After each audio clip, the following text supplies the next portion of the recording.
एक घना और रहस्यमय जंगल था जो पृथ्वी के एक दूसरे कोने में फैला हुआ था।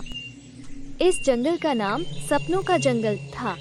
इस जंगल में कई प्रकार के जानवर रहते थे, लेकिन सबसे विशेष बात ये थी कि यहाँ के जानवरों में अद्वितीय बुद्धिमत्ता थी। ये जंगल अपने भीतर कई रहस्य और रोमांच छिपाए हुए था। एक दिन जंगल में एक बड़ी हलचल मची हुई थी। सभी जानवर एक विशाल पेड़ के नीचे इकट्ठा हो रहे थे। ये पेड़ बुद्धि वृक्ष के नाम से जाना जाता था, क्योंकि ऐसा माना जाता था कि इस पेड़ के नीचे बैठने से कोई भी जानवर अत्यधिक बुद्धिमान हो जाता था।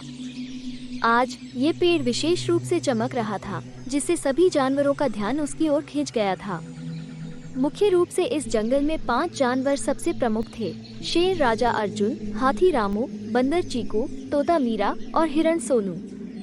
ये पांचों जानवर अपने अपने तरीके से जंगल की सुरक्षा और शांति बनाए रखने में अहम भूमिका निभाते थे। रामू जंगल का सबसे बुद्धिमान जानवर था। उसकी याददाश्त और समझदारी की मिसाल पूरे जंगल में दी जाती थी। एक बार जंगल में भयंकर सूखा पड़ा। पानी की एक एक बूंद के लिए जानवर तरसने लगे।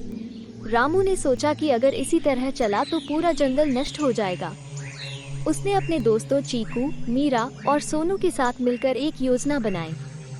रामू ने जंगल के पुराने नक्शे का अध्ययन किया और पाया कि जंगल के एक हिस्से में एक प्राचीन तालाब था, जो मिट्टी और झाड़ियों से ढक गया था। रामू ने सबको उस तालाब तक पहुंचाने का रास्ता दिखाया। सबने मिलकर तालाब की सफाई की और कुछ ही दिनों में तालाब पानी से भर गया। पूरे जंगल में खुशहाली लौट आई। अर्जुन इस जंगल का राजा था। उसकी गर्जना से पूरा जंगल कांप उठता था।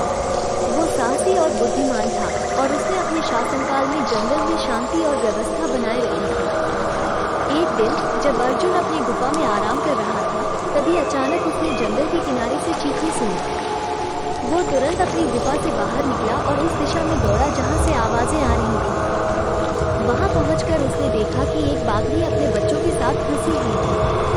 कुछ शिकारी जंगल में घुस आए थे और बाघनी को फंसाने की कोशिश कर रहे थे।